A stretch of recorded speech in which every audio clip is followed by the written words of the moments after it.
bien, mi estimado y querido Héctor. Pues a nombre de Marco Maitorena y de un servidor, te damos las gracias. Nos honra mucho que estés en el proyecto. Te conozco desde el año 1990, cuando eras un chamaco, mi querido Héctor. Quizás, no Seguimos siendo recuerdo, chamacos, Guillermo. bueno, eras más chamaco todavía. Traías unas cosas acá arriba distintas. Sí, sí, sí. No Ese sé fue si un te descuido conocí. nada más. Exacto. No recuerdo si te conocí en el 90 o en el 91 cuando llegabas de Nueva York. Debe ser 91, por regresé 91 te en conocí. Te enero, conocí en el febrero 91. 90. Pero a la empresa la conocí exactamente en el 90. Conocí a tu tío, el ingeniero Eloy Urroz. Ese sí fue el Ajá. primero que conocí. Y pues vamos a empezar por el principio. ¿Dónde nace mi querido amigo Héctor Arzate? Bueno, yo aquí en la Ciudad de México, ¿En qué año? en el 64, bien. ¿No? Entonces ya estamos, hay que preparar la fiesta de los 60. Ya estamos Eso, viendo qué organizamos. bueno, me parece muy bien. ¿Y Ujú. cuántos hermanos tienes, Héctor? ¿Cuántos qué, perdón? Hermanos. Mira, éramos seis, somos cinco ahora. Ujú. Estamos en diversas partes de la República, en La Paz, en Aguascalientes, en Puebla. Y yo, pues, la verdad, ya tengo muchos años aquí. Desde que regresé de Nueva York, precisamente, en el 91 ya no salimos, ¿no? Ok. Yo recuerdo que alguna vez me platicaste eh, que tu papá era militar, Sí. General de la Fuerza Aérea. general de la Fuerza Aérea. ¿Te llegaste a volar con él? Sí, sí, sí, sí. Todavía se permitían esas chanchullas. Qué bueno. Oye, Héctor, ¿y qué estudiaste? Yo soy ingeniero civil. Ingeniero civil. ¿Y en dónde estudiaste Ingeniero ingeniería civil. civil? Y seguí haciendo diferentes tipos de cursos, Ujú, sabes, los clásicos del IPADE, hice la D2 en el IPADE, hice también el ADIT, ujú. también estudié en la Ibero eh, un, una, un diplomado en ingeniería, Ok. en fin, ¿En qué seguimos universidad, preparando. en qué universidad estudiaste ingeniería civil? En la Universidad Cuauhtémoc, Ok, ¿dónde queda eso? una universidad privada de Puebla. Perfecto. ¿Y qué te motivó a ser ingeniero civil? Mira, yo primero estudié leyes. ¿En serio? No sabía eso. Sí, sí, sí. Estudié leyes, estuve un año con buenas calificaciones, por Ahí, ser ahí aprendiste la táctica del boli. Exactamente, exactamente. Y estudié un año nada más que en la Universidad Autónoma de Puebla. Para empezar el segundo año cayó en una huelga, Mm, como aquella huelga famosa también de aquí de la UNAM, algo ok. similar allá en Puebla. Y pues yo no podía estar rascándome el ombligo, entonces dije, pues voy a estudiar algo. Y de las opciones que había, pues me llamó la de ingeniería civil, porque aunque leyes me gustaba y era una buena carrera y me gusta un poco el tema, pues también la parte de la ingeniería me gustaba y dije, bueno, pues por aquí puede ser. Me influyó mucho Eloy Urroz, Tu tío. el creador de Opus, Ujú, el único creador real de Opus, ujú.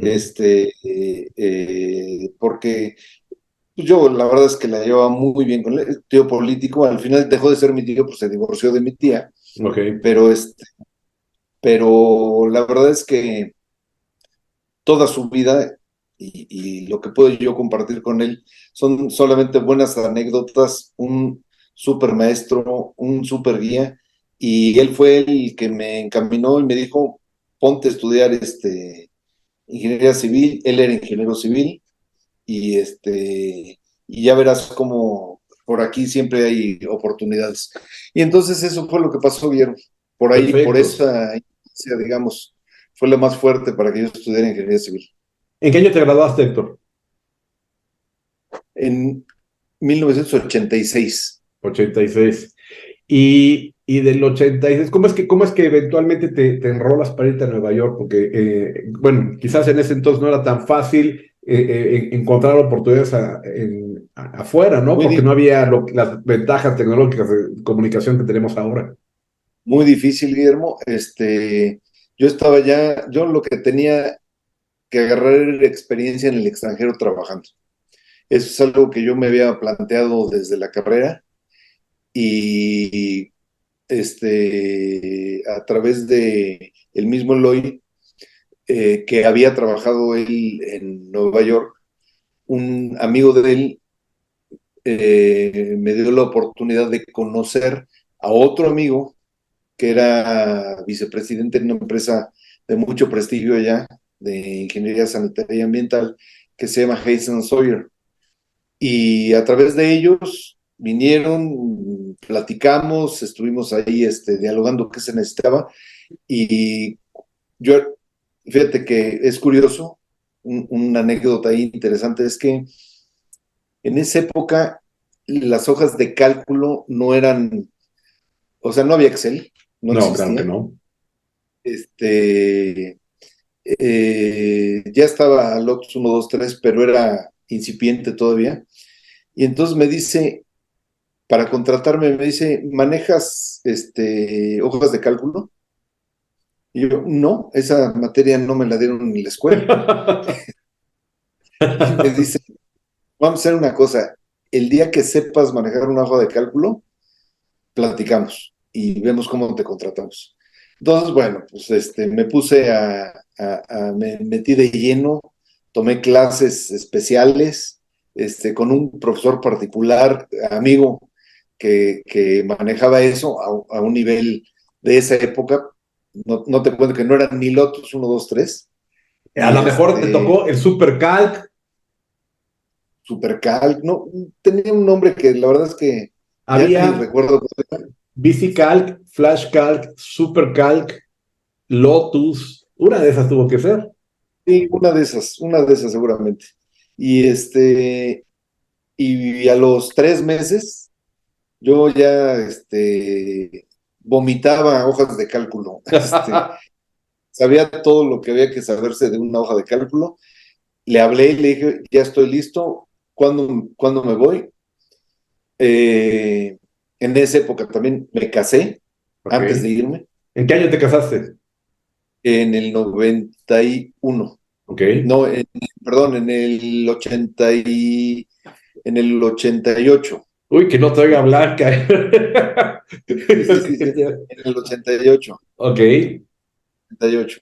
Entonces, me dijo, oye, pues hay una buena oportunidad aquí, vas a entrar a trabajar a la compañía. Me fui, allá nació mi hijo, Ok.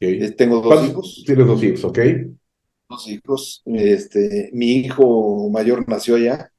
Estuve trabajando, la verdad es que muy a gusto, muy contento. Es difícil trabajar en Nueva York en el sentido de que ya que nació mi hijo, dices, híjole, no sé si esto es lo que requiere mi hijo para para estudiar, para el kinder, la primaria, cómo se va a desenvolver. Este, Me ofrecieron quedarme, pero preferí regresar. Cuando regresé, eh, a los 3, 4 meses, Eloy se enteró que yo había regresado y me echó una llamada y me dice, Héctor, ¿qué haces? Pues estoy aquí, por entrar a una empresa que ponía, vías de tren y todo esto. Y me dice, no, no, no, no, no, te vienes conmigo. Fíjate que tengo un programa que desarrollé, que hicimos, y ahí es donde entra la parte de Opus, ¿no? Esa es la parte interesante ya de por qué nació Opus ahí. Ya existía, pero no se vendía. Ok. Se vendía, la verdad, de una manera muy raquítica, pocas ventas concentradas en 2 o 3 distribuidores. O sea, ya Y existía. A ver, ahí vamos por parte, porque aquí es donde se empieza a poner interesante. Tú te integras a la empresa Ecosoft, que es la dueña del sistema de precios unitarios Opus, ¿es correcto? es correcto. Entonces te integras en el 91 cuando regresas con tu familia, que en ese entonces nada más con Héctor Chico, y ya había el programa Opus en la versión DOS, quiero pensar. Así es. Y me imagino que nada más, alguna vez me platicaste que tenías módulo uno y módulo 2 que es precios, o sea, calcular el precio de cuánto cuesta hacer una obra, y luego era el control de obra. Me imagino que estaban en los albores de todo eso, ¿no? Así es, así es. Pero Sí, una cosa que me gustaría que quedara en estas memorias es que ujú, Ecosoft no nació como Ecosoft. así es. ¿Cómo Empezó como nació? artes electrónicas. Artes electrónicas. ¿Y qué programas hacían en artes electrónicas? Mira, lo que Eloy, que era en realidad el único creativo en Ecosoft en esa época era Eloy, ¿no? Era un visionario, Era ¿no? era un visionario, un tipo muy capaz, muy inteligente, con muy buen trato, etcétera, etcétera, ¿no? Y tenía a sus peones, entre ellos yo. Este, y la verdad es que él con esa visión hizo un procesador de palabras que se llamaba Sígueme. Ese Sígueme. procesador de palabras, que hoy, bueno, pues si hablas de Word o de cualquier procesador de palabras, el más sencillo que quieras, supera por mucho el Sígueme, pero en esa época eh, pues los procesadores de palabras ni siquiera, cuando tú escribías algo que estuviera en medio de un párrafo, no te corría el párrafo. Ujú. O sea, tenías que rehacerlo como si estuvieras en una máquina de escribir. Exacto. Era una ventaja tenerlo ya guardado de manera electrónica y él lo desarrolló, le funcionó, lo empezó a vender, pero se le ocurrió a Bill Gates y a otros de ese tipo Con crear más su dinero. propio procesador de palabras y evidentemente él dijo, no, espérame, nosotros no podemos hacer un software de uso generalizado que, que no tenga que no tenga barreras de protección. Exacto. ¿Cuáles son las barreras de protección? Que sea muy específico el software, Claro. que no le interese a los grandes, grandes, grandes, grandototes, ¿no? Claro, claro, claro. Entonces, porque pues, no teníamos la capacidad, no teníamos 1000 programadores. En ese momento en Ecosoft había, vamos a decir, 3 programadores y de los 3 en diferentes módulos completos, entonces era muy poca la capacidad de desarrollo. Pero aparte Eloy, que de verdad un tipo muy visionario, él seguía con negocios que tenían que ver con ingeniería civil y tratamiento Él de seguía aguas. con, Él él estaba por seguía todo con sus eso negocios. y echaba a andar esto a ver, para ver cómo se iba dando, ¿no? Era una apuesta en un campo que no era el de él. Mira, sí era porque era ingeniero civil, No, hablo sabía de que con el construcción. Sígueme y con artes electrónicas no era su campo. Ah, no, no, no era su campo, efectivamente, Yo utilicé el efectivamente. Sígueme, Héctor, y me acuerdo que se entregaba en un disco de 3,5, y la palabra Sígueme estaba con rayitas como de Cinco un IBM. cuarto, de cinco un Cinco, cuarto, 5 cuartos, perdón, y con rayitas así como de IBM, ¿te acuerdas? así Sí, sí, es, sí, así es. así es. Entonces Entonces, dices, por aquí no va. por aquí no va, ¿qué tal si hacemos un software que tenga que ver con lo que sé? Soy ingeniero civil, vamos a armar algo que tenga que ver. Tiene muchos amigos, ingenieros, constructores, los reúne y empieza a juntar a gente valiosa para tomar sus consejos, qué hacer, cómo hacerlo. Estás hablando de 1984, bien, 83 para empezar la idea. Ujú, ujú. A 2 años de que había salido la primer PC. Sí, exactamente. Ya tienes la idea de hacer un software vertical. Fíjate. Está, es algo muy curioso, ¿eh? Muy, muy, muy curioso porque softwares verticales, softwares administrativos, de contabilidad, etcétera, etcétera, pues digamos que es el paso lógico porque todas las empresas necesitan una contabilidad, todas las empresas necesitan, pero un software específico para una industria específica, la verdad es que sí tenía un talento especial.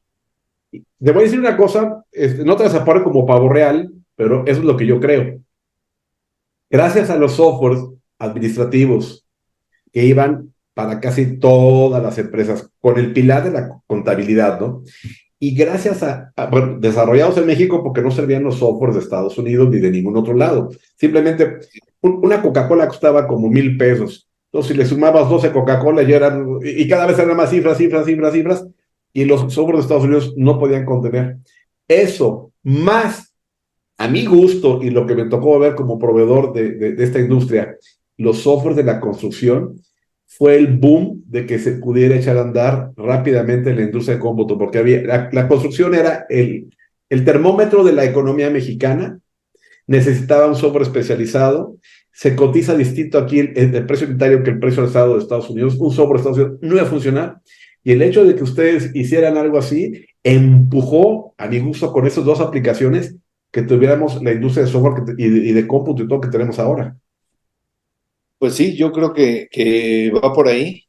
El tema es que una cosa es desarrollar, tener la idea, tener un buen producto, eso es maravilloso. El problema es venderlo.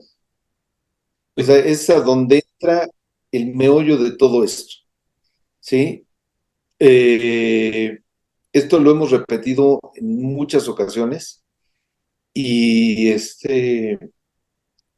y venderlo pues era el talón de Aquiles de artes electrónicas en ese momento. Se empezó, pues sí, lo colocas con tus amigos, con los conocidos, con tres o cuatro más, pero no lo puedes vender. Es correcto. Entonces se vende, pero se vendía de manera muy incipiente. Sí, no era Había el negocio. otros por ahí que también pues, no hacían mucha mella y empezaron a surgir más por ahí, pero no se vendía. Entonces, cuando me llama Eloy, muy curioso porque él escribía el manual antes de hacer el software. Ah, caray, eso es una cosa que jamás había oído. ¿Sí? Sí, yo tampoco y creo que nadie lo había oído, Mm. pero él es donde ponía la especificación de lo que debía de ser el software. Entonces él Mm, me dice, éntrale, vamos aquí, vamos a ver, a depurar la cadena, vamos a ver qué hacemos. Eh, ¿Qué te parece si lees el manual y ves el software y quitas del manual todo lo que no hace el software? Porque no lo... Entonces hay que reescribir, reestructurar el manual en base a ya la realidad. exacto. Ya estabas Es decir, empatando uno con otro. la especificación era el manual, Exacto. ¿sí? Y luego, bueno, pues ya haces la segunda versión del manual y ahora sí ya debe de corresponder. Que ese fue, digamos, mi primer chamba, ¿no? Ok. Decir, oh, esta opción no la trae, esta tampoco, esta se le quitaron, ¿de dónde salió esto? Entonces había que corregir y mover toda esa parte, ¿no? Bien, se seguía desarrollando el software con gentes muy capaces para programar. Estaba Ramiro Bautista, Héctor Sánchez, Rubén González, que eran básicamente los que programaban, los tres que programábamos ahí, y nos íbamos coachando entre todos qué debíamos de hacer. Mm.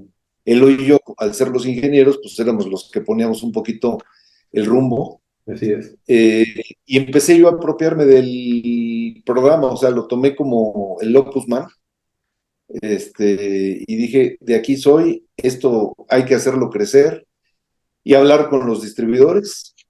Empecé a ver quién vendía el programa, quién no vendía. Antes, fíjate, era curioso porque tú llegabas y no había un sistema de control de ventas ni nada de esto. Y acuérdate que la contabilidad no era como ahora, ¿no? O sea, No, no, nada que no, ver. no, no. Ahora es una contabilidad extremadamente Era, precisa y con copia a Hacienda en ese momento. era, escribe en este papelito lo que te entregué. Ah, porque era físico además. Era La entrega físico. era física.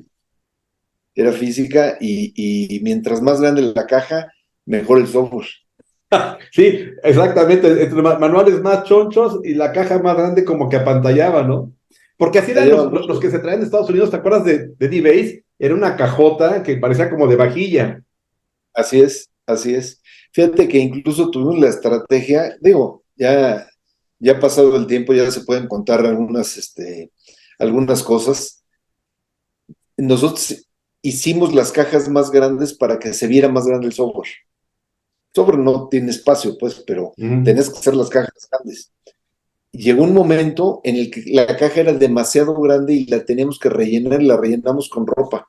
Les ponemos una camiseta de Opus a todos los usuarios, Oye, eso es buena idea. ¿sí? Para Pero que fíjate, se no, me hace muy no buena nomás idea. recibieran el software.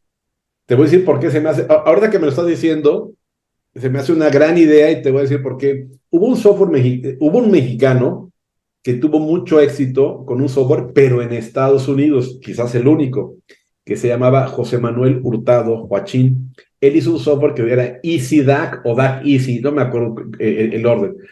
Se vendía a lo bestia, pero el manualito, el disquito, o sea, la apreciación correspondía a un software de, no sé, 49.99 dólares. Y con lo que tú dices, y llenarlo con la camiseta y todo, le da una dimensión diferente. Y tratamos de darle ahí un valor adicional, ¿no? Que Ujú. no se ve nada más la cajota que la abres y es puro papel, puro Claro, cartón. Eh, pero bueno, ese es más o menos el cómo arrancamos, ¿no? Ya empezar a venderlo también tuvo sus trasnochadas y qué hacer para poderlo vender, un software tan, tan, tan de ingeniería, tan de arquitectura, tan de construcción, que no es fácil, ¿no? O sea, pero afortunadamente nuestros usuarios, pues la verdad están en el top de implementar tecnología. O sea, exacto. no le, son los constructores gente abusada que toma riesgos, ¿no? Normalmente, si tú construyes es que tomas riesgos. Ah, sí, Eso por no hay de otro. supuesto, eso sí. ¿Sí? Oye, Héctor, Y no dime, termina. no, y hay una cosa muy importante en esto, Guillermo. Los avances que hay en el mundo, que ha habido siempre, desde inventar el fuego hasta lanzar un cohete al espacio, todo tiene que ver con innovación tecnológica. O sea, los avances reales tienen que ver con la innovación de la ingeniería, de la arquitectura, o sea, de la implementación de eso, Totalmente. ¿sí? Entonces estamos en una industria donde o innovamos o nos estamos muriendo. Sí, Y sí. entonces nosotros, permanecer tantos años, desde 1984, la verdad es que nosotros estamos muy preocupados por qué viene en el futuro, cómo viene, hacia dónde ir, qué debemos de sacar. Es a donde están la mayor parte de las baterías, por supuesto, manteniendo la viabilidad del momento, Claro, de que subsistas el día de mañana, totalmente de ¿no? acuerdo. Pero, Totalmente. pero, pero esa innovación, pues es obligatoria para los que estamos en esto. Sin lugar a dudas, sin lugar a dudas. Oye, me gustaría que ahondáramos un poco en el tema de cómo se construye esa cadena de distribuidores o esos distribuidores, porque para mí tiene en este proyecto este punto en particular una gran relevancia porque nos puede empezar a hablar de ese mundo, de ese México desde el aspecto negocio. ¿Cómo fue y cómo era? A ver si nos puedes compartir. Sí, mira, en ese momento nosotros pensábamos, para que tú uses el software necesitas conocer.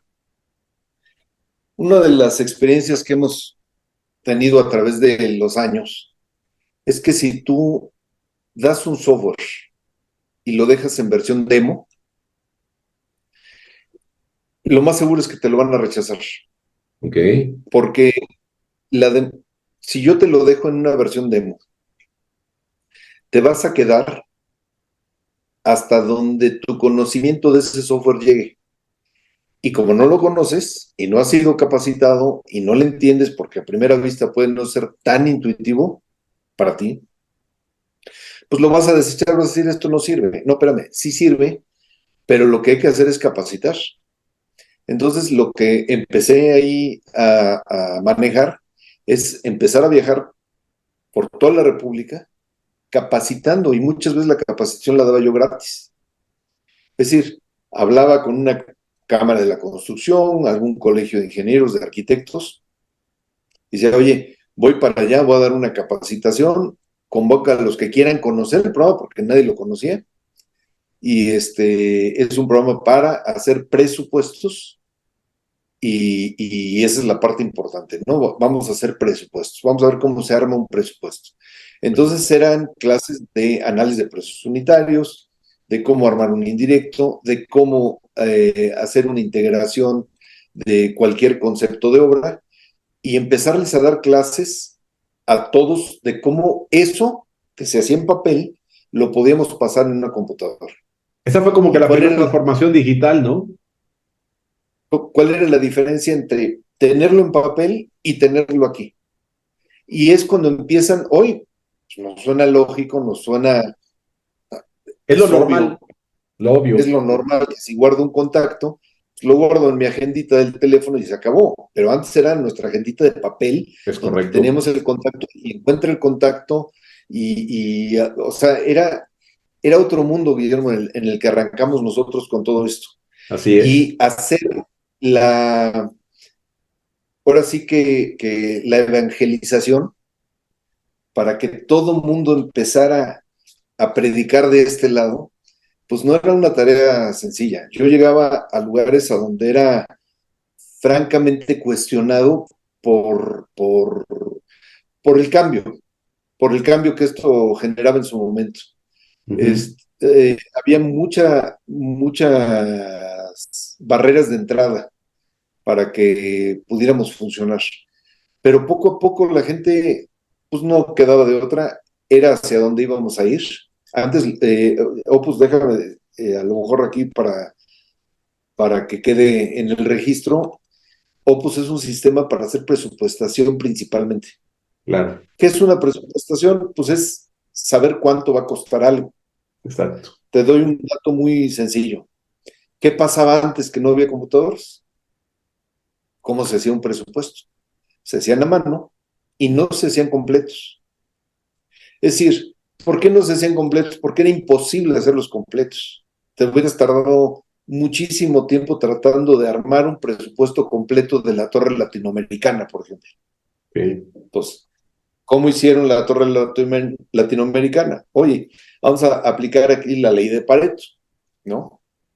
Pareto, el Ujú, economista italiano. Entonces, ujú. es el 20-80, ok. 20% del costo, el 20% de los conceptos van a representar el 80% del costo. Si nosotros controlamos ese 80%, pues ya tenemos el control más o menos de la obra. Ujú. Entonces vamos a enfocarnos en ese 20% de los conceptos que son pues, el acero, ¿verdad? El cemento, los que van a impactar en el monto total de la obra, y era lo que trataban de desglosar a detalle, con unas variaciones al final gigantescas. Claro, Hoy, cuando haces un presupuesto, lo tienes que hacer, ¿sabes cuántos clavos necesitas? Porque eso es lo que te da esta tecnología, claro. saber cuánto van a salir todas las cosas. ¿Sí? Oye, Y Héctor, eso pero es lo que entonces, estamos trabajando. imagino que era un verdadero dolor de muelas porque, a ver, vamos a olvidarnos de la Torre Latinoamericana porque es una cosa muy grande y sobre todo en los años 50 cuando se hizo. Una casa, el día de hoy, si alguien lo hace a mano, yo entiendo que tiene que saber pues cuánto va a poner de varilla, cuánto de cemento, etcétera, ¿no? Pero si ya tiene más o menos la idea y de pronto le sube a alguno de estos insumos tan importantes, a mano es una locura cómo llevar todo lo que viene siendo el acero y todo eso, porque en algunas partes de la casa puede haber más acero que en otras, ¿estamos de acuerdo? ¿Vale? Y entonces se Totalmente. vuelve, me imagino que se volvería una tarea titánica, ¿no? Para quienes tuvieron que construir costeando de esa forma. Mira, nosotros vendemos en Latinoamérica y te voy a decir por qué en Latinoamérica. Porque en Latinoamérica es más importante el precio que el tiempo. Ujú. Parece, parece así como que una frase muy sencillita y darle vuelta a la página, no. En Estados Unidos es más rápido, más importante el tiempo que el precio. Ujú. Te pongo un ejemplo muy sencillo. De repente el presidente Kennedy dijo, vamos a poner un nombre en la luna antes de que acabe, Esta década. ¿sí? Esta década. Tan, no dijo cuánto va a costar. Pero aquí se trata de cuánto va a costar para ver si lo hacemos primero, Claro, ¿no? claro. Sí, porque podemos decir, vamos a poner un nombre en la luna, pero ya que sacas los números, no te da. Exacto. Entonces, por eso es importante los presupuestos en Latinoamérica. Y por supuesto en todos lados. Lo que pasa es que si tú no haces un presupuesto como antes no se hacían, o lo haces, como dices tú, por la experiencia que no está bien integrada y además no tienes la experiencia de todo en todo, pues va a llegar un momento en el que te va a salir más caro el caldo que las albóndigas. ¿Por qué? Pues porque estás presupuestando con una variación en el resultado final gigantesca. Presupuestar es eso, es presuponer lo que va a pasar, en cuánto va a salir, Exacto. ¿sí?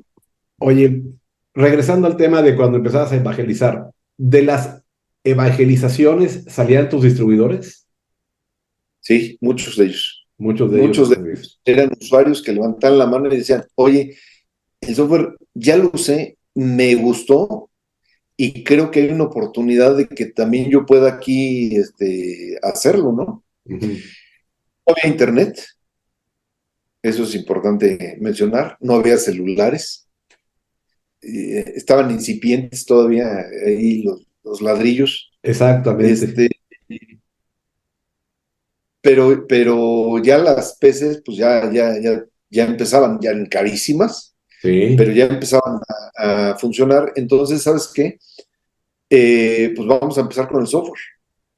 Y empezábamos con el software a promoverlo a través de los distribuidores y lo que hicimos es, oye, esto funciona bien con distribuidores, porque si nosotros en vez de enfocarnos en los usuarios finales, porque no vamos a tener el abasto para poderlos soportar, si capacitamos, tenemos buenos distribuidores que capaciten, que ellos tomen el soporte, que ellos se enfoquen en el cliente y de manera directa, que puedan hablar con el cliente, que le puedan decir, que puedan tomar las dudas y ellos nos las pasen a nosotros y nosotros lo resolvemos. Claro, también hay canal directo con ujú. clientes a través de Ecosoft, por supuesto, bienvenidos, ¿no?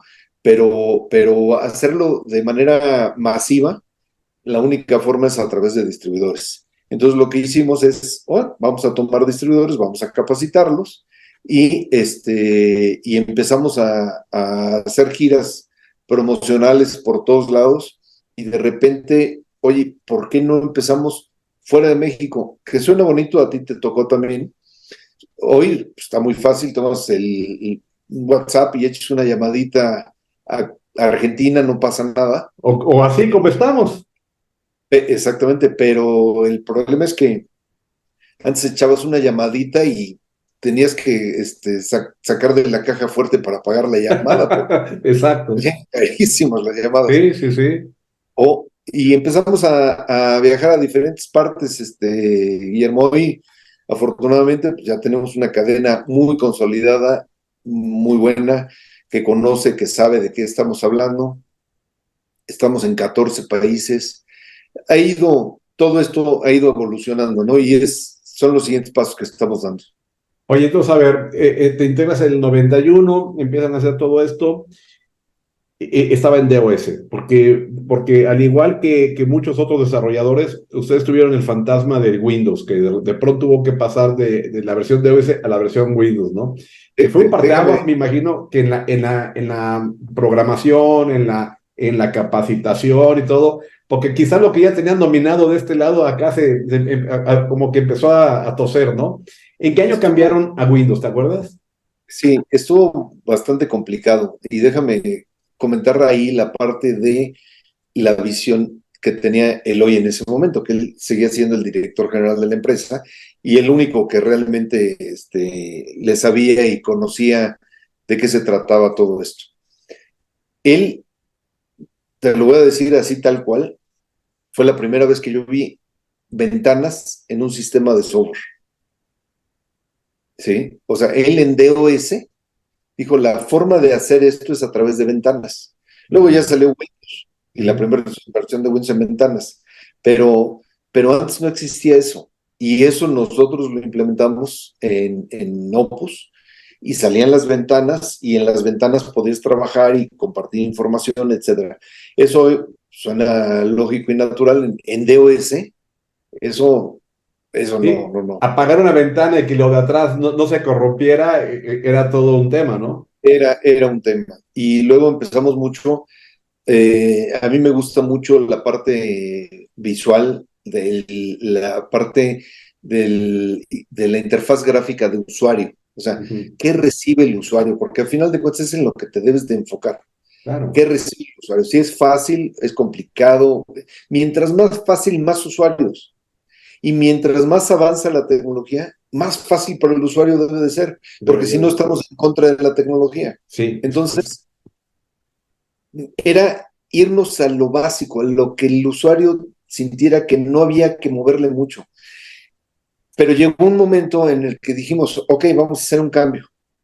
Ya, ya estamos en 1992, 93, y vamos a hacer un cambio y vamos a meternos ya en Windows. Parece ser que, pero espérame, ahí no sabemos si era Windows. Es Y no correcto. sabemos si era Windows porque el 80% seguía siendo DOS y había quien juraba, gente interna de nosotros, que juraba que DOS nunca iba a desaparecer, que Pero, no pero a había ver, vamos a afinar las fechas.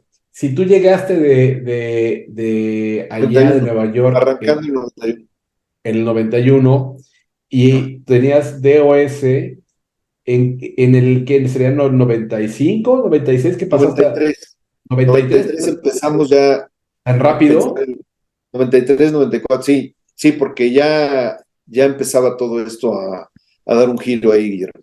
Ok. Y me imagino que ha de haber sido todo un cambio de mentalidad, porque si había desarrolladores contigo que decían que DOS nos íbamos a morir con DOS, el tema, porque la programación es diferente, me imagino que internamente tuviste que batallar con resistencias al cambio. Fue un momento complejo, ¿no? Muy complejo porque además había quien le apostaba al OS2 RAP de IBM, Ah, claro que sí. El OS2, claro que sí, por que tenía sus supuesto. adeptos y que era bastante simpático el sistema. Ujú, Había dos o tres más por ahí. Estaba quien decía que teníamos que irnos hacia Linux ujú. directamente. Eh, Había quien, vámonos a Windows, y pues tampoco tienes para programar para todos, ¿no? No, no se puede. O sea, Tienes que tienes unos tomar. recursos limitados y tenías que escoger algo. Y hay otra cosa importante, que la información que tú tenías en ese momento era limitada, muy limitada, digamos. Y tomas decisiones con poca información, fíjate. Es correcto. Hoy tú estás en medio de la selva y tienes un celular y se acabó todo, tienes todo al alcance de tu mano. Tal cual. Es correcto. Es correcto. Y puedes decir, a ver, cuál es la tendencia en desarrollo, hacia dónde vamos, qué hay que tomar, cuáles son las herramientas más usadas. Esa información se la preguntas a ChatGPT y tienes Ujú. la respuesta De con inmediato. la solución además, ¿no? Así es. Pero en ese momento era muy limitada la información. Tenías que suscribirte a PC Magazine y a tres, cuatro más A que... la revista Byte de Estados Unidos, ¿te acuerdas? Exactamente, exactamente. Sí es. Oye, Y, y, dime, dime. y tener las antenas lo más extendidas posibles para tratar de agarrar lo más que se pudiera.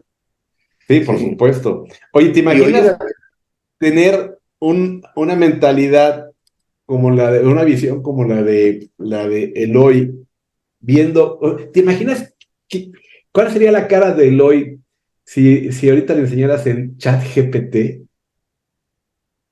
Oye, a lo mejor es la misma cara que pusimos nosotros, ¿no? Es que, Bueno, nosotros ya nos íbamos a hacer, ya el concepto lo íbamos medio masticando y de repente se apareció, pero Es que No, no, es no, un tema. no lo puedes creer, no lo puedes creer lo que está pasando. Ok, entonces, a ver, en el 93 ya te vas a Windows, más o menos tu cadena, ¿cómo fue creciendo? ¿En qué momento tú pensaste que ya tenían una cadena de distribuidores como para que el negocio se proyectara varios años más? Yo creo que por ahí del 1996, 97, Ok, ya sentía yo consolidada la cadena.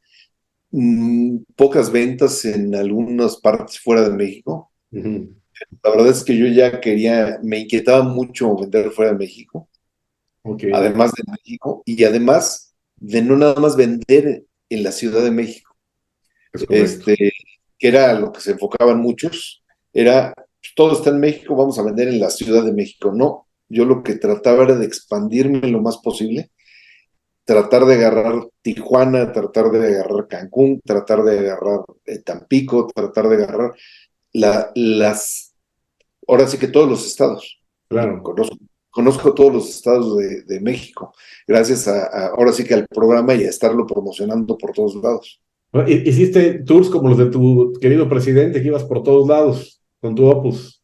Iba por todos lados, o sea, me tocaba en la mañana hacer una presentación en Veracruz y en la tarde en Acapulco. Entonces tocaba los dos océanos, Fíjate. el mismo día. Oye, hablando de Veracruz y de los océanos, yo creo que tú fuiste la única persona con la que tuve contacto desde ese entonces que empezó a hacer, por lo menos, si no negocios ni grandes negocios, pero que exploró Cuba. En Cuba, exactamente. Sí, Vendiste allá en Cuba. eh, eh, siempre hay como bloqueos, ¿no? En todo lo que hacemos. Hasta que no sabes, no conoces, no entiendes, te quitas esos bloqueos. Y siempre hay una práctica que creo que es sana, que es cuestionarnos lo que hacemos. Claro. O sea, parece mentira, Guillermo, pero es mejor la gente que no te aplaude que la que te aplaude. Sí, por supuesto, porque te ayuda a cuestionar qué está pasando, ¿no?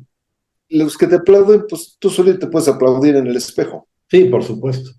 pero el que te lastima, el que te pone en duda, en el que te baja de tu nube, es el que tiene un punto de vista diferente. En todo, ¿eh? Esto aplica no nada más para lo que estamos haciendo aquí. Sí, no, y es lo que hacía Steve Jobs, ¿no? Trataba de pensar diferente para ver qué tanto podía generar nuevo, ¿no? Y qué Ay, tanto, si perdón, tienes la capacidad de Steve Jobs de pensar diferente, qué bueno. Si no, no te preocupes. Hay mucha gente que piensa diferente a ti. Júntate con ellos, exacto, exacto, ¿sí? Porque totalmente de acuerdo. no necesitas más que oírlos para ver todo lo que puedes crecer, cambiar, modificar, estás haciendo mal, en vez de nada más los que te dicen, órale, qué bien va esto, ¿no? O con eso también te ayuda para más o menos confirmar que vas por un camino que hace sentido.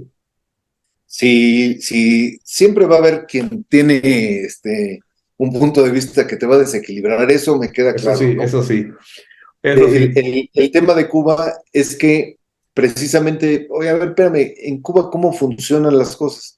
Empecé a investigarle, dos, tres llamadas, tres, cuatro conocidos, y resulta que Cuba, pues sí, todo lo controla el Estado, pero es como si te comprara la empresa más grande de un país porque es el país completo el que te va a comprar.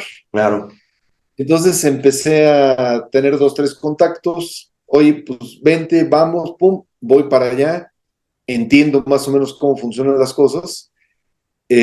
Hacemos una presentación. Hay una compañía que se dedicaba a hacer un software de presupuestación, de control de obra, todo esto que hacemos nosotros allá. Vieron lo de nosotros, iban varios años atrás rezagados ellos, y nos dijeron, oye, esto no va a funcionar aquí, lo nuestro, lo tuyo, pues nos lleva muchos años. ¿Qué te parece si mejor, en vez de que nosotros desarrollemos, mejor vendemos lo tuyo? Ah, pues encantado, y a través de eso estuvimos ahí muchos y felices años vendiendo y yendo a Cuba a hacer labor. ¿Cuál fue tu primer mercado internacional, Héctor? El primer mercado internacional, Mm, seguramente fue Chile. Hubo una expo en Chile antes de que yo llegara, creo que fue en 1989, Ujú. donde fue el hoy. Ok. Y ahí, muy curioso porque se presentó en una exposición, pone Opus y ve que hay un stand que se llama Opus. Caray. ¿Y qué hacen? Es un software de presupuestación muy básico, sin mucha de nada, y ahí aprendimos la importancia de registrar y hacer patentes y de tener todo en todos los países en los que estés. Fíjate que ese punto, la verdad, es que, bueno, no te lo enseñan. Ahora sí, como que la hoja de cálculo, esa materia no venía en la escuela. Así que Exactamente. lo he estado conversando con otros desarrolladores. Ese tema de entregar el producto, tener la marca registrada y todo, y hacer la cadena, fue todo un hito en la vida de las empresas, porque tú sales y posiblemente estás pensando en que puedes programarlo, lo puedes hacer, pero de tenerlo en la mano, de tenerlo en la cabeza, tenerlo en la mano, hay todo un tema. Y luego entregarlo, todo lo que ya sabemos ahora, todo lo que las canas nos han permitido conocer. Ahí era, y aparte que eran costos que no estaban considerados bajo ninguna locura de que hay que dejar una reserva para esto. No es cierto. Y a la fecha mucha gente no entiende eso.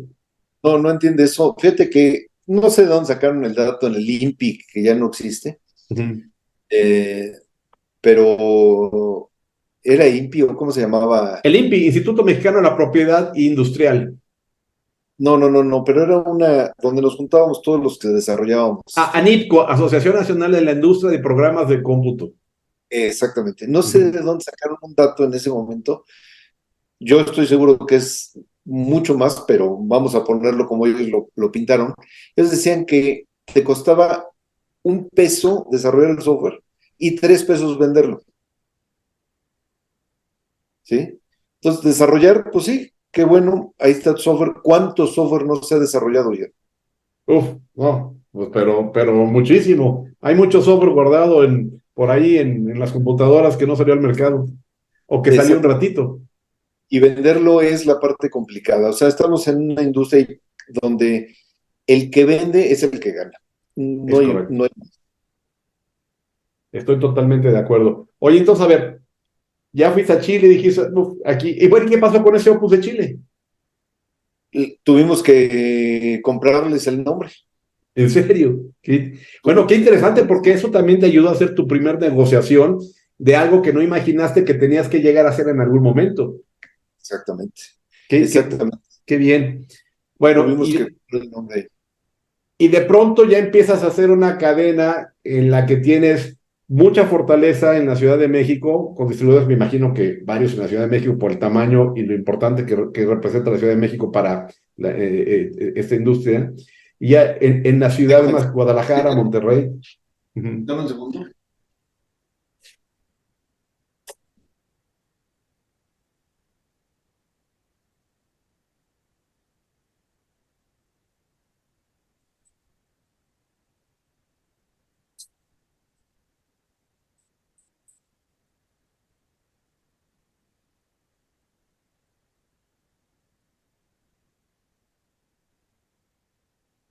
Que me estaba quedando sin luz, Guillermo. Ya. Eso, listo. Y entonces, quiero que pensar que en el 97 tú ya sentías que esto podía empezar a funcionar y que iba bien. ¿Y cuándo decides que en algún momento puedes hacer una extensión de la línea? Y con esto quiero decir Inforte, que antes no se llamaba Inforte, creo que tenía otro nombre, ¿es correcto? ¿Cuándo Sí, decides, por aquí, dentro de todo lo que tengo, puedo sacar esta patita de negocio? sí, mira, lo que pasa es que llega un momento en el que ya no había influencia en Ecosoft de parte de Eloy. Él estaba ya dedicado a otras cosas, se metió a trabajar en gobierno, dejó la compañía, le compramos la compañía, eh, ya no había, yo era el director, en realidad ya estaba de este lado toda la responsabilidad. Ujú. Y pues, vamos a expandir un poco el negocio. Para expandirte, puedes hacer un plan de negocios y la única forma de crecer de manera natural, vamos a decirlo, es que al mismo mercado le ofrezcas más productos Claro, o, eh, o al producto lo crezcas. estoy de acuerdo. Entonces, nosotros estamos en la industria de la construcción y la industria de la construcción pues, tiene dos jugadores, ¿no? Tiene a los proveedores y tiene a los constructores. Y en medio de eso, todo lo que quieras, reguladores, consultores, etcétera, etcétera, pero el que pone el material, el que crea el material y el que lo pone en la obra. ¿Y los Entonces, inmobiliarios podrían hacer otra pieza de esto? lo que pasa es que el inmobiliario es el que está ya en la parte, en México hay dos formas de entender inmobiliario, ¿no? Inmobiliario es desde el que vende casas y otro es el que construye casas a través de un Exacto. grupo concentrador de contratistas o cosas de este tipo, o mismos constructores. Ajá. Pero digamos que es más administrador desde Exacto. ese punto de vista, Ok. ¿no? Y vendedor. Nosotros lo que pensamos es cómo le hacemos para poner a los dos en juego, unir a los dos. El, el modelo de Ecosoft es, si tú vas a construir algo, tienes que presupuestarlo. Y si vas a presupuestarlo, lo más lógico es que pues, necesites cotizar los materiales.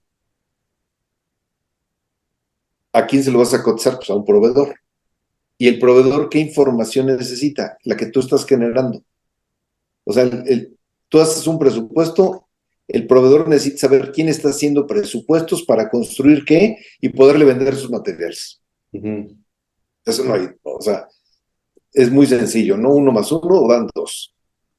Bueno, pues vámonos con los dos, vámonos con los que tenemos de este lado, les preguntamos qué van a hacer, cuándo lo van a hacer, qué tipo de acabados tienen, qué materiales prefieren, etcétera, etcétera. Y del otro lado, los proveedores, les decimos, oye, ¿qué crees? Yo sé quién necesita tu producto. ¿Te parece que te pase la información de forma periódica? Tengo planes semestrales, tengo planes anuales. Ah, oye, me parece una buena idea que me digas quién me va a comprar, ¿no? Exacto, Entonces, claro. y del otro lado, oye, te interesa saber quiénes son proveedores que te pueden dar precio, servicio, atención, quiénes son los proveedores, porque también tienes un campo limitado de acción por la forma en la que vas a construir, por la ubicación de la obra, por el presupuesto que tienes. No, hombre, pues es lo que ando haciendo, me ahorras trabajo de andarlos buscando, pues que Claro. vengan a mí los proveedores. Entonces los ponemos en contacto a los dos y esto se llamó primero Opus Obras y ahora le llamamos Inforte. Ok. Entonces, lo que yo entiendo es que a los proveedores les dabas, gracias a la gente que te compraba, que son constructores, les hablabas a los mismos clientes y te decían, voy a tener una obra aquí en Cuernavaca, voy a construir un edificio de tantos departamentos y todo, y eso es lo que le ibas pasando a los proveedores, ¿no? Eso se lo vamos pasando. De hecho, eso todavía funciona. ¿Qué es lo que pasa? Tú, imagínate que tú vendes elevadores. ¿A quién le vendes tus elevadores?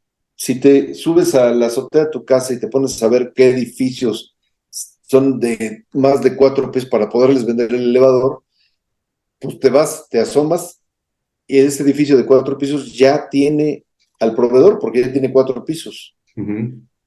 O sea, ya lo contactaron hace meses. Claro, por Entonces, supuesto. lo que hay que darle es la oportunidad de negocio antes de que lo contraten. ¿Cuándo es antes? Cuando está empezando la obra o cuando está en planos todavía, en proyecto. Que en base a las especificaciones, algún día me decías.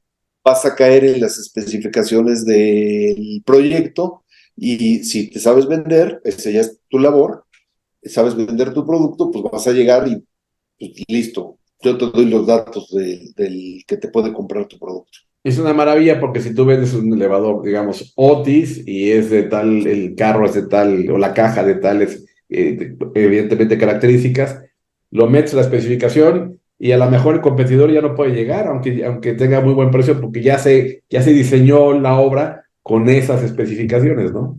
Específica, así es. ¿Y Opus Obras cuándo nació? Uy, uy, uy, ahí sí me estás poniendo en problemas porque esto fue debe de ser hace unos 15 años, Guido.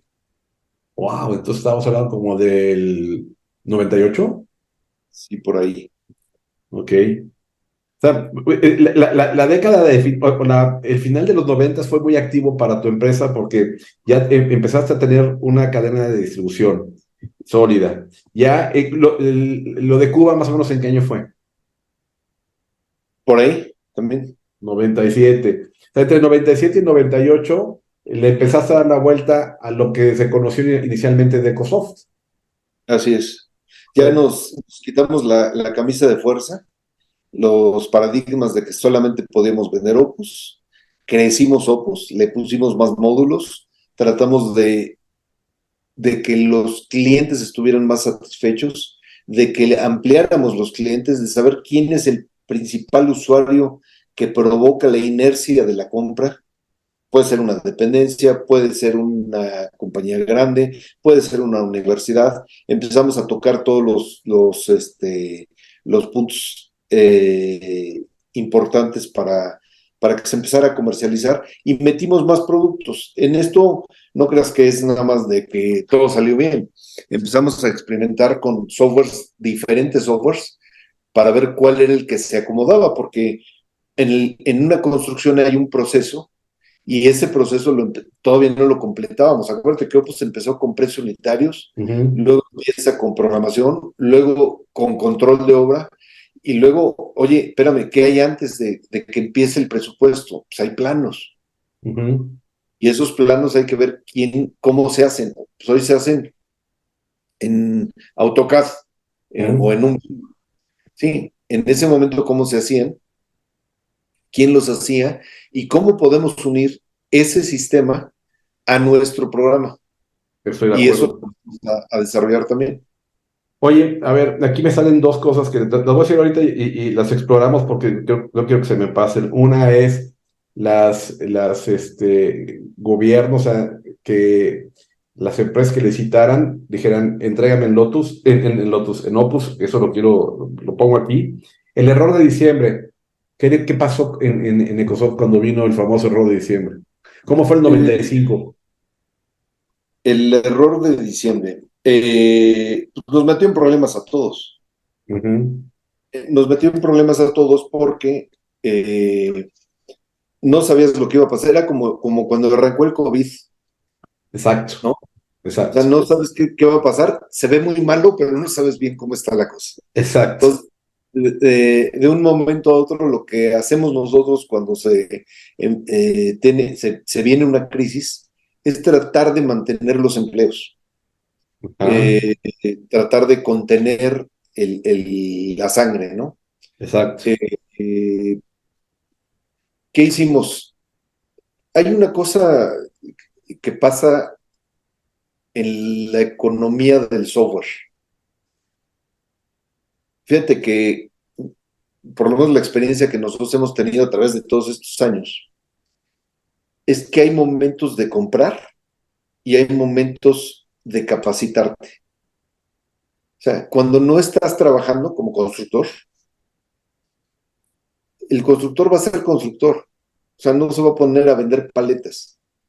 Está esperando el momento oportuno para que recuperarse.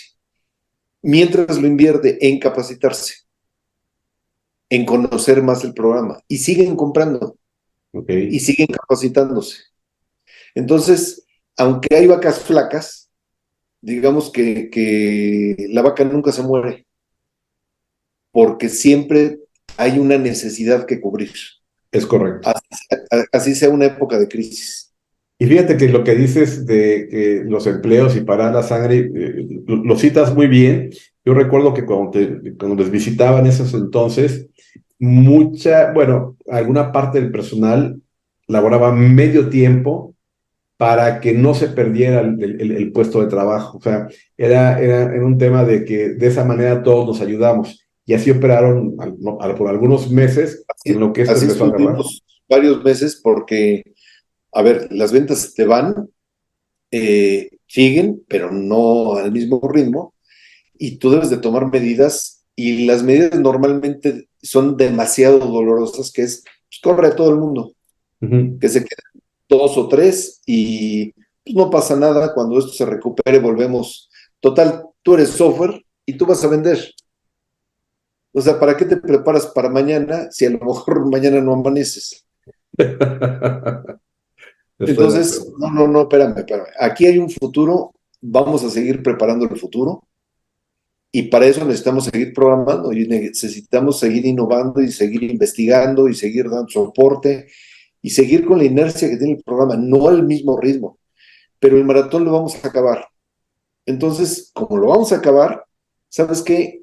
No vamos al mismo ritmo, vamos a bajarle a la mitad. Pusimos a la gente y les dijimos, tenemos de dos sopas aquí. O te vas, que no es lo que queremos, porque se va experiencia, Guillermo, Claro, sí. se va el conocimiento y eso es lo más caro. Entonces, que no se vayan, pero si te quieres ir, pues adelante. Si consigues algo mejor. Pero de este lado, ¿qué te podemos ofrecer? Te podemos ofrecer medio tiempo, medio sueldo. Claro, con todas las condiciones, hay que rehacer un montón de cosas laborales, de trabajos, de contratos, etcétera, pero te puede funcionar. Y la otro medio tiempo, hombre, dedícalo a buscar otra chamba mejor si es que la consigues. No había, acuérdate que todo el Sí, mundo no había, estaba no había, no había. y nos funcionó. No recuerdo el tiempo exacto, pero si fueron 4 meses, seis Sí, meses, algo así fue. Y poco a poco y fueron incorporando gente otra vez de tiempo completo. a todos, a Así es. todos. Sí, lo recuerdo muy bien. Oye, algo que no quiero que se me olvide, lo reitero. ¿Cómo fue tu paso con las dependencias para que las dependencias dijeran, entrégame en Opus? Porque yo recuerdo que tenías un módulo que a mí se me hacía interesantísimo. Juntaba, por ejemplo, si yo soy, no sé, la que quieras, y hago una licitación para hacer una presa, o una carretera, un puente, lo que sea. Entonces, a lo mejor voy a recibir 10 propuestas. Entonces, en Opus. Entonces, decía, me las mandan en Opus. Entonces, yo las recibía las propuestas y tenías un módulo padre que consolidaba y te decía, fulano le mete más acero, mengano es el más barato. Y te daba un panel de control, una visibilidad muy clara de cómo estaba pasando. A ver, platícanos un poco de eso. Este software, el, el origen de esto fue Pemex. Pemex en conjunto fue casi al mismo tiempo con algo que se llamaba la DGCOH, Dirección de General de Obras hidráulicas, Obras ok. Hidráulicas del Distrito Federal. Ok. Ellos lo que querían era, oye, Pemex también, no recuerdo si era refinación o algo así, que nos dijeron, oye, queremos un software que controle las licitaciones. Las Ujú. licitaciones, ¿cómo se hacen? Pues, te doy un software, pero como no puedo decirte que sea un software que sea tu software, para no ponerle marcas, Ujú. que sea Excel. Puta, pues yo les decía, pues Excel es una marca, no sé por qué promocionan Excel, pero bueno, lo daban en Excel. Este, lo descargaban o lo tenían o lo entregaban, y ese lo tenían que pasar a Opus, y en Opus tenían que rehacerlo, poner el precio unitario y regresárselo a Excel y ir otra vez a la dependencia. Entonces lo que nos piden es evitar todos esos pasos.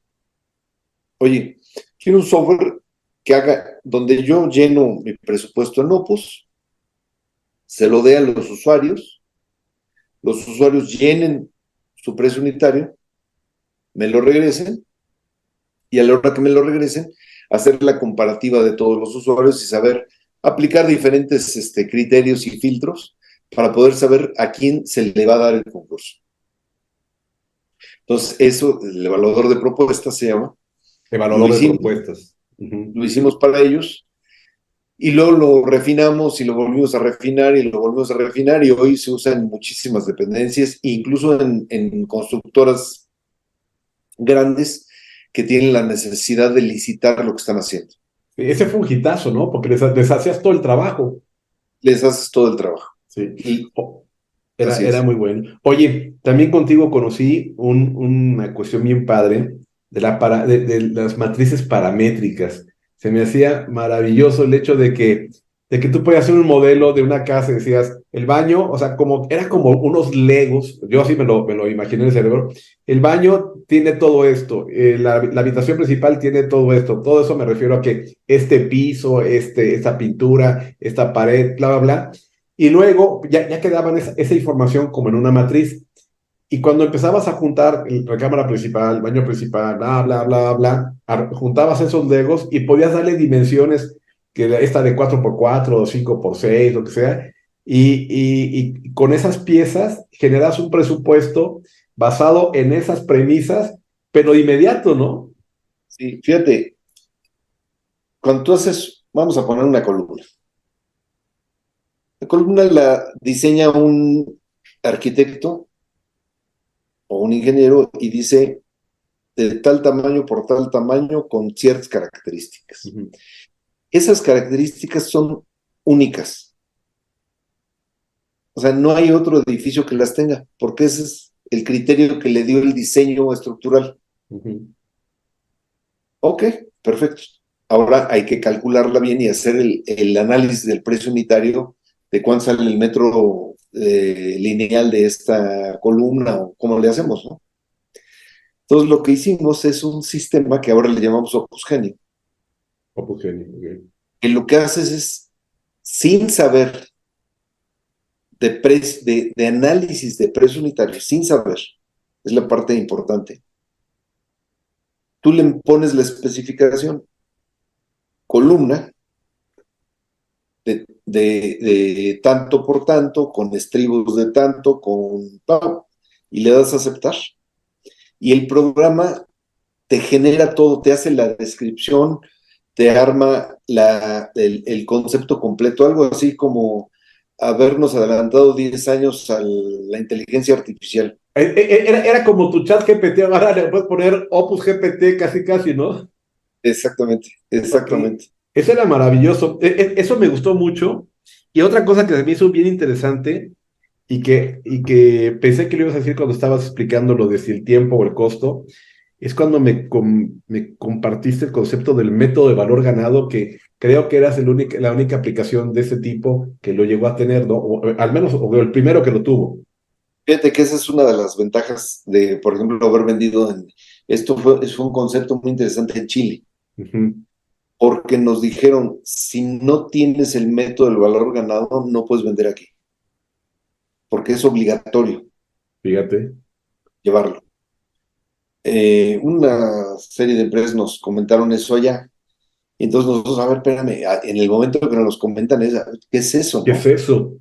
El método del valor ganado. Entonces lo que se mandó ahí es a dos personas de la oficina, entre ellos Héctor Sánchez, Ujú. que tú conoces muy bien, y a explorar, a entenderle a detalle, a desmenuzarlo para podérselo además explicar a los programadores y decirles cómo vamos a sacar el método del valor ganado nosotros.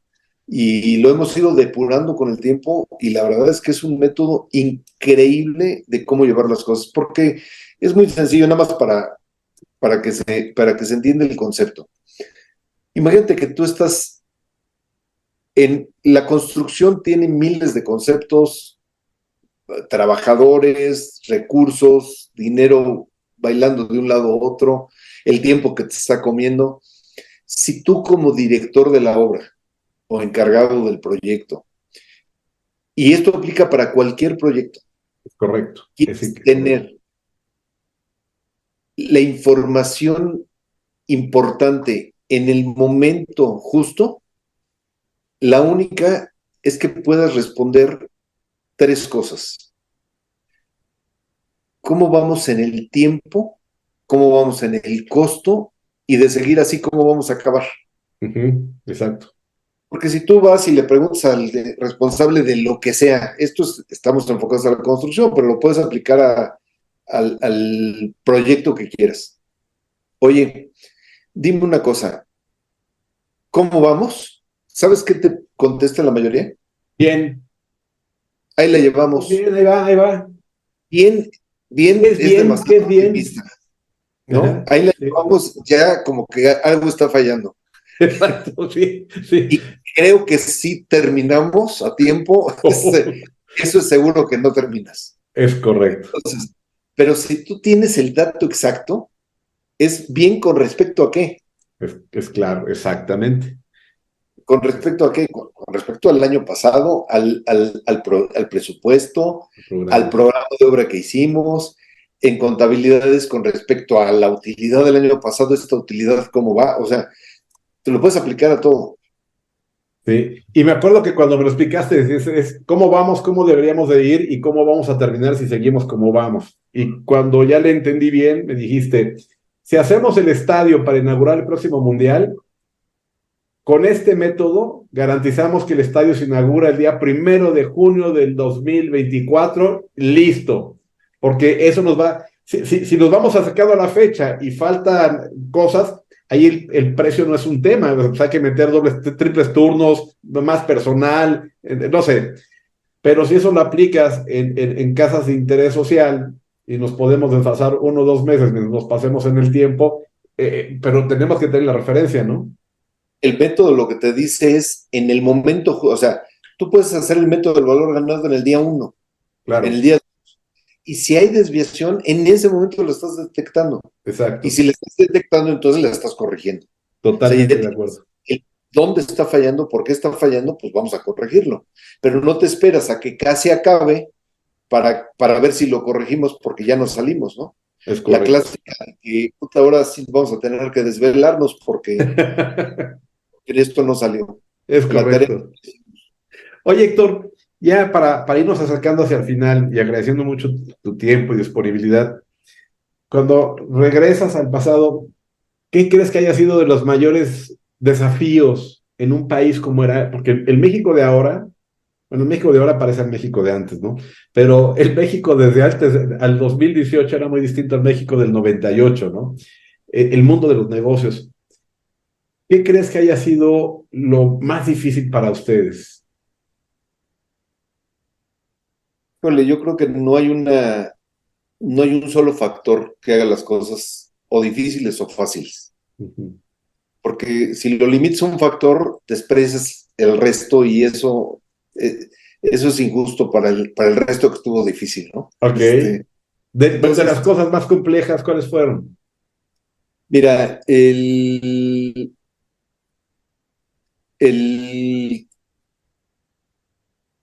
nosotros somos de la generación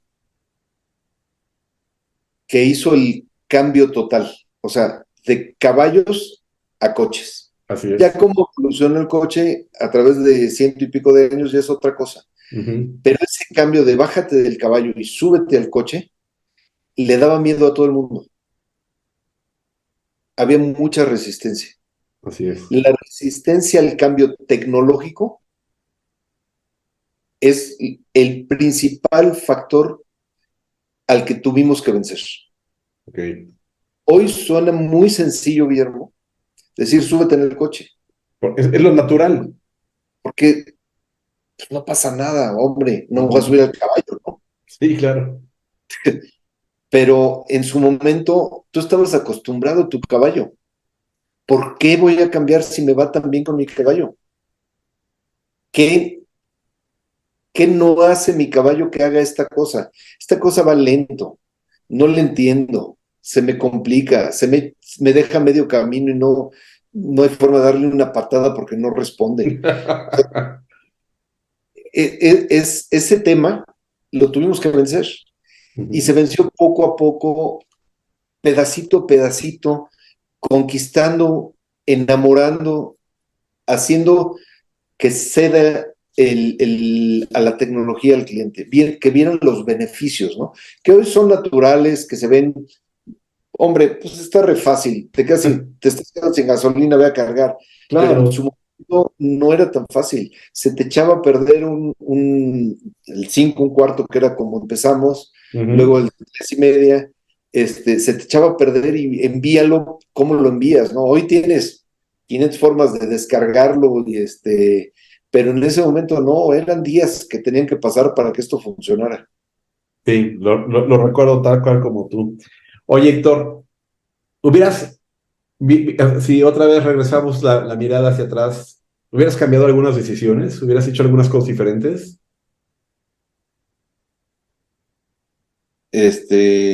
Sí, sí, seguramente sí. Fíjate que acabo de ver, nada más así como anécdota, una de estas imágenes que dicen, ¿qué prefieres, Guillermo? ¿Tener 6 años con el conocimiento de hoy o 100 millones de dólares hoy? Ok. ¿Y qué preferirías tú? 6 años. 6 años con el conocimiento. Imagínate estar Tendría en la muchos más preparatoria, dólares. Tendría con muchos lo más que dólares. sabemos hoy. Sí, sí, sí, sí, sí. Además de que sería súper divertido. ¡Hombre! Exactamente. Oye, Héctor, cuando te llegaran o a lo mejor ya te ha pasado, jóvenes emprendedores que se acercan contigo y te dicen, no, oye, Héctor, tú que tienes una empresa de software, bla, bla, bla. Estamos empezando una empresa de software que hace esto. ¿Qué nos sugieres? ¿Cuál sería tu lección, tu sugerencia, tu consejo para esos jóvenes emprendedores que ahora se llaman startups, que en nuestro mundo no eran startups, pero eran startups porque estábamos ahí en eso? ¿Qué les sugerirías? Yo creo que lo más importante en todo esto hay una cosa de intuición que hay que desarrollar y que se desarrolla con el tiempo. Mientras más joven eres, más riesgos tomas. Mm. Pero los riesgos hay que saberlos tomar, seas joven o viejo, con información y medidos. O sea, calcular los escenarios para saber si el riesgo lo amerita. Más joven, más riesgo vas a tomar. Tómalo, pero también calcula qué tanto riesgo quieres correr, porque el tiempo pasa muy rápido Tristemente. y, y la vas a poder regar una, dos, tres veces, qué bueno. Son, por supuesto, lecciones que vas a tomar. No hay errores, hay lecciones. Pero sí debes de medir muy bien hacia dónde quieres llevar tus pensamientos, tu compañía, tu startup, hacia dónde la quieres manejar, ¿no? Conoce bien a la competencia, desmenuza la competencia, entiéndela, comparte con ella cosas, aunque se oiga mal, admírala en lo que tengas que admirarles, y si les vas a copiar algo, cópialo y mejóralo. Claro. No nada más lo copies, porque copiar es lo más fácil, Mm. pero mejorar lo que copiaste, eso es la parte difícil. Y esa es la parte que te va a hacer el diferenciador. Claro. ¿Sabes qué, Héctor? ¿Quién se arrepentiría de no estarte oyendo en este momento? La ministra Esquivel.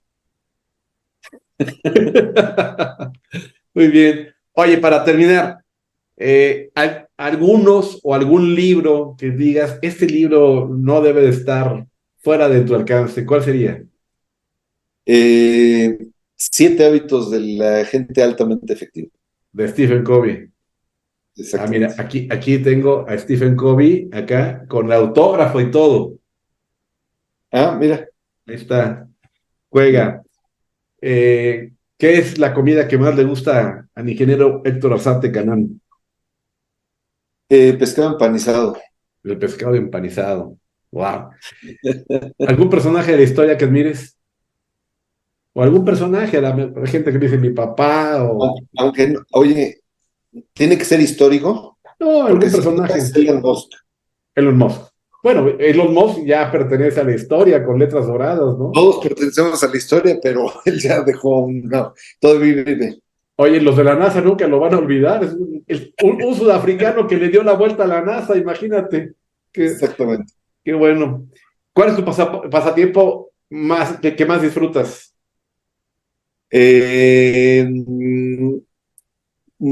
Hacer ejercicio bien.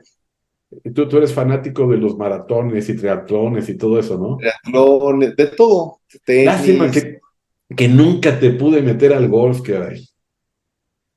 al golf.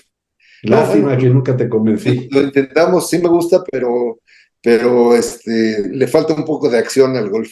Está bueno. Y la última pregunta que le hago a todo mundo, ¿Mac o Windows hay en tu escritorio? Estamos ahorita en una Mac, Eso, mero. Oye, pero Héctor, siempre viajo con mi Windows. Siempre es la perfecto. que... La que tienes a la mano siempre. Ajá. ¿Con qué te quedas de esta conversación, de esta charla? Con, ¿Sabes qué creo? Que ya tenemos una edad en la que, aunque no nos pregunten, podemos dar consejos. Este, y creo que son buenos consejos. Yo estuve lleno de consejos que tomé del Hoyo Ross, Ujú. obviamente de la familia, de mis papás, hermanos, etcétera, pues yo soy el menor de todos, y aprender consejos, aprender de los consejos, de los buenos consejos, saberlos asimilar e implementar en tu vida es lo que te hace crecer. Experimentar, por supuesto, pero qué mejor que experimentar con los errores de otros, ¿no? Claro, Si lo sabes hacer. exactamente. Y en estas pláticas lo que te das cuenta es de que puedes ver a través de todos nosotros, todos los que hemos ido formando este camino, de eso que dices tú, de esos errores que cometieron, de dónde le estuvieron regando, de por qué persistieron, por qué siguen esas compañías, por qué estas ya no, es lo que nos hace pensar que podemos seguir en el juego, en la jugada y que se vayan incorporando. El sol sale para todos. Hay muchas áreas de oportunidad. Esta no es la única. Y yo creo que eso es lo valioso de lo que estás haciendo.